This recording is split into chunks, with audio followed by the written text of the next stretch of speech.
It is Sundays, everybody. On your radio, Pastor Lenny and comedian Akin Tunde hanging out with you. Good music as well. Christian Johnson got us loaded up with some awesome inspiration this hour. Yes, it does. And it's the church hour, Akin Tunde. And we've Yes, been it is. bringing some of our friends and family. Of course, we've been bringing the artists behind the music to the Sunday show. But I thought we ought to bring a young lady to the show that was featured on the Today Show talking about systemic racism in healthcare.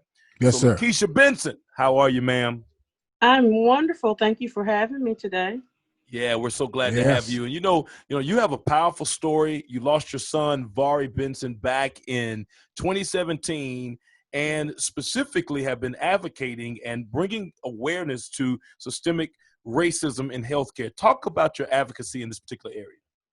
Well, I just found that it was needed. I think that nationally, there's a lot of discussion about systemic racism with police and in the judicial systems. Right. However, it's very prevalent also in the educational and the healthcare systems. Wow. I'm very passionate about the fact that I think a bad teacher will ruin your life, a bad doctor will end your life. Wow. Better than a police officer.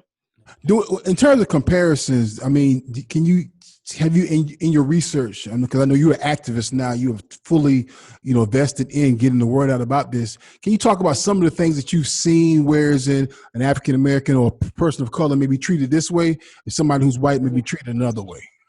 Well, I think that it's implicit bias, right? So I think oftentimes the physician does not even recognize it. Yeah. But I work with children. So I can specifically point to a time where we had a child that was smoking marijuana that did go to the ER, and they admitted him and kept him overnight.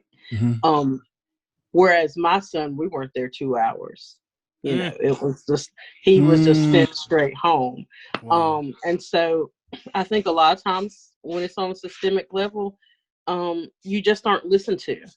They think that you're exaggerating or you're just complaining. Oftentimes they think you're pain med seeking. And so you're just overlooked and you're unheard.